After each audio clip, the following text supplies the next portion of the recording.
আসসালামু আলাইকুম স্যার। আসসালাম। আমার স্ক্রিন দেখতে পাচ্ছ তোমরা?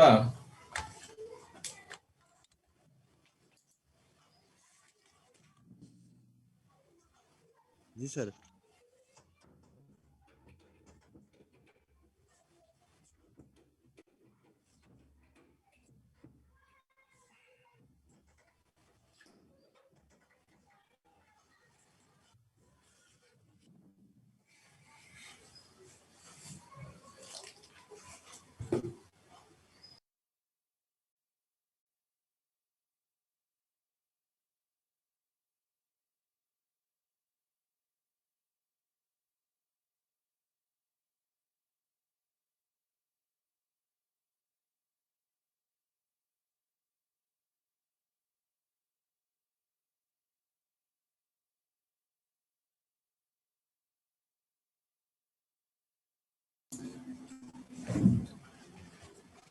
গত ক্লাসে আমরা ইন্ডাক্টর সম্বন্ধে কিছু প্রপার্টি, কিছু বেসিক ম্যাথ পড়ছি। বিভিন্ন ধরনের প্রপার্টি পড়া হয়েছে। আলেকজান্ডারের বই থেকে গত ক্লাসে আমরা পড়াশোনা করছি। আর ইন্ডাক্টর যে শর্ট সার্কিট হিসেবে কাজ করে, তখন যদি আমাদের ডিসি সাপ্লাই দেওয়া হয় তাহলে বিভিন্ন টার্মিনালের ভোল্টেজ, কারেন্ট যে কিভাবে ক্যালকুলেট করতে হয়, এই জিনিসগুলো তোমরা দেখছো। এগুলো দেখানো হয়েছে যে কিভাবে ভোল্টেজ বের করা হয়। আরেকটা জিনিস যদি বলে যে ধরো এই এই ইন্ডাক্টরের এনার্জি স্টোরিং ক্যাপাসিটি কত, ঠিক আছে? ইন্ডাক্টরের এনার্জি স্টোরিং ক্যাপাসিটি কত, যদি বলি অর্থাৎ এনার্জিটা কত, ইন্ডাক্টর এনার্জি কত, তাহলে তোমরা জানো এই যে এটা হবে ইন্ডাক্টরের এনার্জি হচ্ছে 1/2 L/I², ঠিক আছে? তাহলে তোমরা ইন্ডাক্টরের মান বসিয়ে দিতে হবে 2 হেনরি, সাপোজ যদি এই ইন্ডাক্টর হয়। আর আইটা হবে যে এই ইন্ডাক্টরের মধ্যে দিয়ে কি পরিমাণ কারেন্ট যাচ্ছে। শর্ট সার্কিট হবে, শর্ট সার্কিট যে কারেন্ট আই, এইটা হবে ইন্ডাক্টরের কারেন্ট। এই আইটা ক্যালকুলেট করে বসিয়ে দিতে হবে। দেখো তোমরা যে V1 ক্যালকুলেট করতেছো, ঠিক আছে? V1 ক্যালকুলেট করে, V1 তো জানবা, V1 মানে কি, এটা আর এই ভোল্টেজ সেম প্যারালালে যেহেতু আছে 2 ওহম ধরো, তাহলে এই ভোল্টেজকে যদি 2 দিয়ে ভাগ করি তাহলে আমরা এই কারেন্ট পেয়ে যাব, ঠিক আছে? যেমন ধরো আমরা V1 এর মান এখানে কত পেলাম, 6.66 ভোল্ট। আর যদি কারেন্টটা বের করতে চাই তাহলে দেখো এই V1 তো এই 2 ওহমের অ্যাক্রসের ভোল্টেজ, তাহলে I সমান সমান এই 6.66 ভোল্ট ডিভাইডেড বাই 2 হেনরি, ঠিক আছে? মোটামুটি 3.33 অ্যাম্পিয়ার আসবে। তাহলে আমরা এই যে ইকুয়েশনের মধ্যে বসিয়ে দিব 3.33 স্কয়ার। তাহলে আমার ইন্ডাক্টর কি পরিমাণ এনার্জি স্টোর করতে পারবে এটা বের হয়ে যাবে, ঠিক আছে?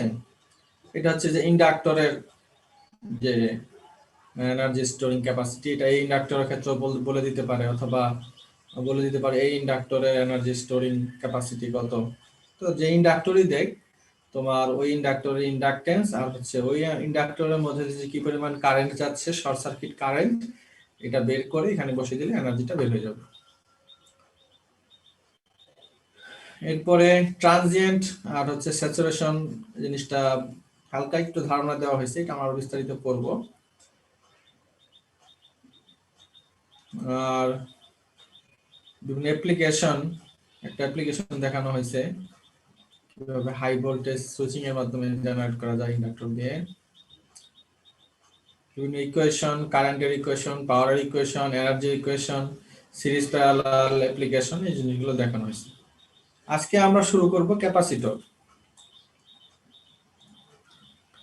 ক্যাপাসিটর তোমরা অনেকেই পড়ে আসছো, ক্যাপাসিটর সম্বন্ধে জানো। তো just like as a inductor, ক্যাপাসিটরও একটা কি energy storing element. Energy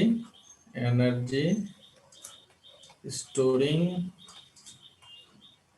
element, ঠিক আছে।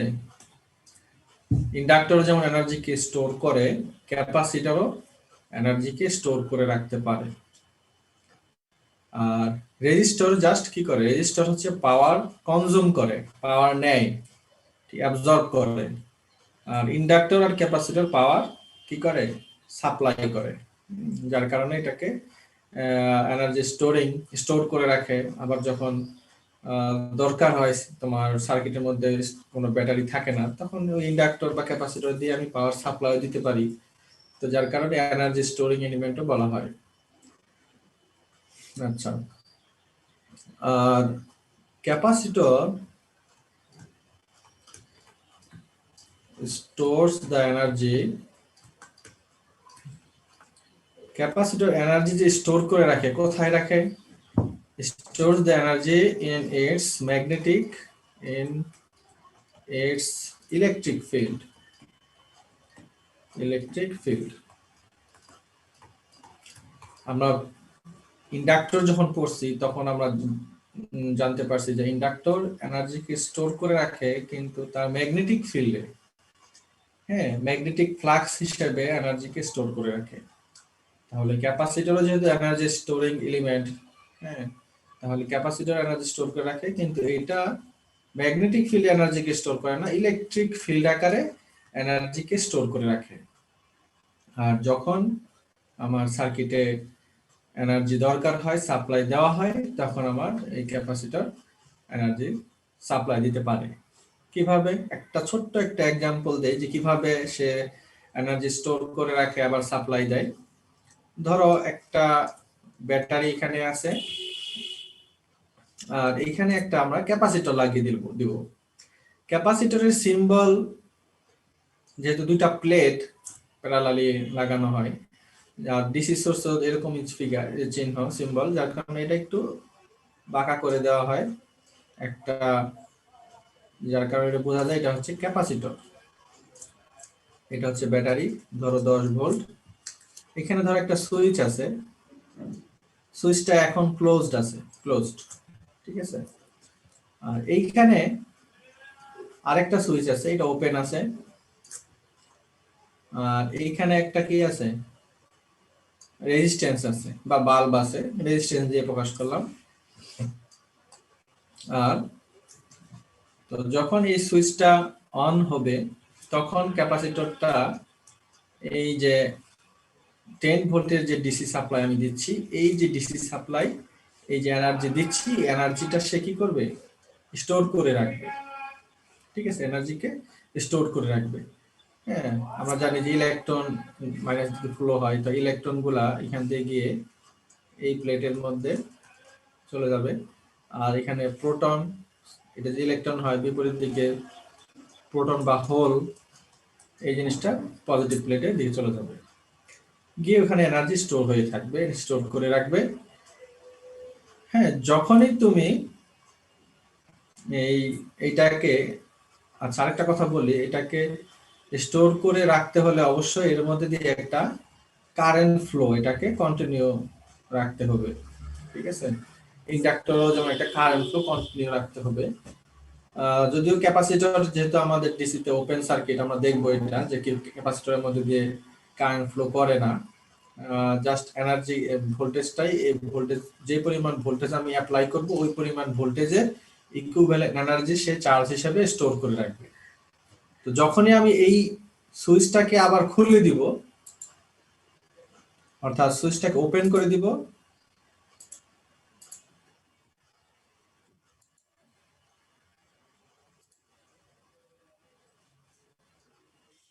ওপেন করে দিলাম, আর এই সুইচটা কানেক্টেড করে দিব, অর্থাৎ তখন এরকম চলে হয়ে যাবে। এটা ওপেন, তার মানে এই ব্যাটারি আর কোনো চার্জ বা কারেন্ট এইখানে কি ফ্লো করতে পারবে না, ইলেকট্রন আর ফ্লো করতে পারবে না, কারণ ওপেন সার্কিটে কারেন্ট ফ্লো হয় না, ঠিক আছে। চার্জ আর এদিক দিয়ে যাওয়ার কোনো ক্যাপাসিটি থাকবে না। তখন এই যে ক্যাপাসিটর একটু আগ পর্যন্ত যে পরিমাণ এনার্জি স্টোর করে রাখছে, ওই এনার্জিটা তখন এই যে প্লাস মাইনাস, তখন এটা একটা সোর্সের মতোই কাজ করবে, একটা হুবহু একটা সোর্সের মতো কাজ করবে। তখন সে এর মধ্যে দিয়ে একটা কারেন্ট ফ্লো করবে, ঠিক আছে, এর মধ্যে দিয়ে একটা কারেন্ট ফ্লো করবে। তো এই কারেন্টটাকে বলা হয় হচ্ছে discharging current. Discharging discharging current, কারেন্টটাকে বলা হয় ডিসচার্জিং কারেন্ট। আর চার্জ হওয়ার সময় যে কারেন্টটা ফ্লো হবে, হ্যাঁ, এই চার্জ যতক্ষণ হওয়া পর্যন্ত যে কারেন্টটা ফ্লো হবে, এই চার্জ হওয়ার সময় এই কারেন্টটাকে বলা হয় চার্জিং কারেন্ট। চার্জিং কারেন্ট, ঠিক আছে, চার্জিং কারেন্ট। এটাকে বলা হয় ডিসচার্জিং কারেন্ট, অর্থাৎ এটা একটা যে এনার্জিটা স্টোর করে রাখছিল, সে এটা এই রেজিস্ট্যান্স দিয়ে পাস করে এই ক্যাপাসিটরের যে এনার্জি, এটা ডিসিপেট হবে রেজিস্ট্যান্সের মধ্যে। তবে যেহেতু এটা কোনো অ্যাক্টিভ সার্কিট এলিমেন্ট না, অ্যাক্টিভ সার্কিট এলিমেন্ট অর্থাৎ সে সবসময় 10 ভোল্ট না, যখন এটা চার্জ চলে যাবে তখন আবার ক্যাপাসিটরের এনার্জি লেস হয়ে যাবে, ঠিক আছে। এর চার্জ যখন রেজিস্ট্যান্সের মধ্যে দিয়ে পাস হয়ে যাবে, কারেন্ট ফ্লো হবে আস্তে আস্তে আস্তে আস্তে, এই যে ব্যাটারির যে এনার্জি, ক্যাপাসিটর যে এনার্জি, এটা শেষ হয়ে যাবে। তো এক সময় আবার কারেন্টটা, ডিসচার্জিং কারেন্টটা জিরো হয়ে যাবে। তো জাস্ট একটা এক্সাম্পল দিলাম যে ক্যাপাসিটর প্রথমে কি হয়, চার্জ হয়। আর চার্জ হওয়ার প্রসিডিউরটা হচ্ছে প্লাস থেকে প্লাসের দিকে, মাইনাস থেকে মাইনাসের দিকে, সহজে মনে রাখার জন্য। মাইনাস থেকে মাইনাস দিকে যে প্লেট থাকে, ওই প্লেটে ইলেকট্রন গুলা জমা হবে, আর প্লাস থেকে প্রোটন গুলা ওই প্লাসের দিকে যে প্লেটটা থাকবে ক্যাপাসিটর, ওখানে জমা হবে। আর এই যে এনার্জি স্টোরটা, এটা যদি ওপেন করে দিই, পরে এখানে আমার ডিসচার্জ করতে পারবে। আচ্ছা, তার মানে আমরা দেখলাম যে একটা এনার্জি স্টোরিং এলিমেন্ট, আর এটা যে এনার্জি স্টোর করে রাখে তার ইলেকট্রিক ফিল্ড। ইলেকট্রিক ফিল্ড কি, ইলেকট্রিক ফিল্ড লাইন কি, ইলেকট্রিক ফ্লাক্স কি, এই জিনিসটা এখন আমরা দেখব যে ইলেকট্রিক ফিল্ড লাইন, এই জিনিসটা তোমাদের একটু নতুন, হয়তো আগে দেখছো, তোমার ইন্টারভিউ এই জিনিসগুলো ছিল, জানো অনেকে। ফ্লাক্স, ইলেকট্রিক ফিল্ড লাইন অথবা ইলেকট্রিক ফ্লাক্স লাইন, যেটাই বলো একই কথা, ইলেকট্রিক ফিল্ড লাইন অথবা ইলেকট্রিক ফ্লাক্স লাইন, অথবা এক কথা ইলেকট্রিক ফ্লাক্সও বলা যায়, ইলেকট্রিক ফ্লাক্স বলা যায়, যেটাই বলো কোনো সময় একই জিনিস। এটা হচ্ছে যদি একটা চার্জ, পজিটিভ চার্জ, ঠিক আছে, যদি প্রোটন হয় এটা থাকে, তাহলে পজিটিভ চার্জকে যদি আমরা রাখি, তাহলে দেখব এর চারিদিকে একটা ফ্লাক্স লাইন এর মধ্যে দিয়ে পাস হচ্ছে, ঠিক আছে।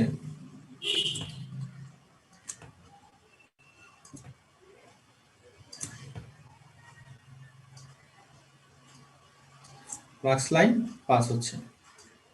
এই যে লাইনগুলো যে পাস হওয়া, এই লাইনগুলোকে আমরা বলবো ইলেকট্রিক ফিল্ড লাইন, ঠিক আছে, ইলেকট্রিক ফিল্ড লাইন অথবা ইলেকট্রিক ফ্লাক্স লাইন অথবা ইলেকট্রিক ফ্লাক্স। কোন চার্জ যদি রাখি তাহলে ইলেকট্রিক ফ্লাক্স এর আশেপাশে আমরা দেখবো একটা ইলেকট্রিক ফ্লাক্স তৈরি হয়েছে। আমরা যেমন কারেন্টের মধ্যে, কন্ডাক্টরের মধ্যে যদি কারেন্ট দেই, তাহলে আমরা জানি চারপাশে একটা ম্যাগনেটিক ফ্লাক্স ক্রিয়েট হয়। তো সিমিলারলি ইলেকট্রিক চার্জ যখন আমি রাখবো, তখন চারপাশে আমরা দেখবো ইলেকট্রিক ফ্লাক্স লাইন ক্রিয়েট হবে, এবং এটা আউটওয়ার্ড ডিরেকশন, আউটওয়ার্ড ডিরেকশন, বাইরের দিকে যাচ্ছে, প্লাস চার্জ অর্থাৎ পজিটিভ চার্জ যদি হয়। আর যদি নেগেটিভ চার্জ অর্থাৎ ইলেকট্রন যদি হয়, তখন দেখবো আমরা এই ফ্লাক্স লাইনগুলা ইনওয়ার্ড ডিরেকশন।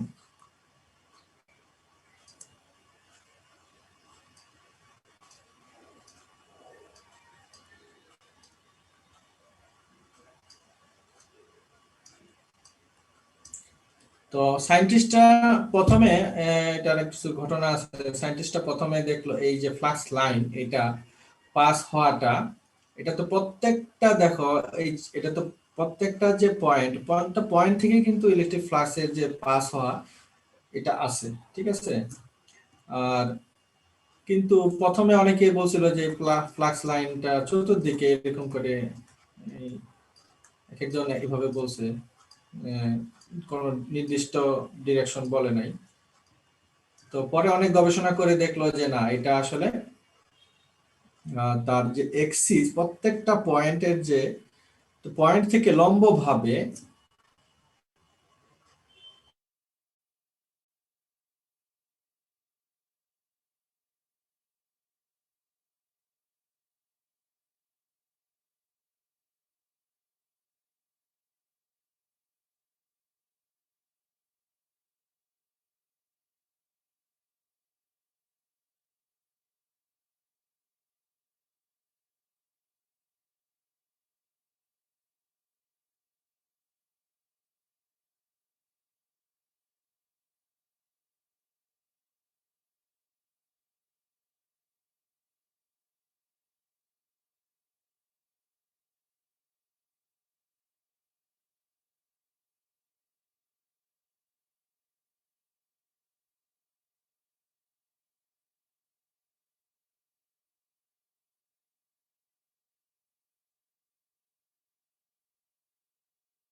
হ্যালো, তোমরা কি এই ক্লাসটা 6:45 করতে পারবা?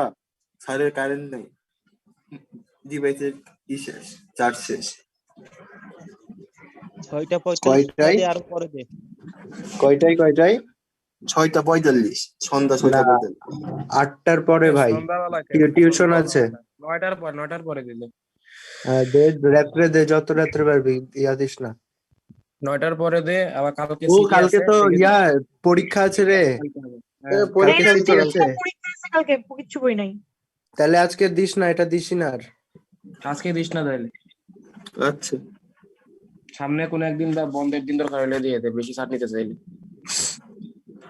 আচ্ছা, তাহলে সবাই লিভ নাও।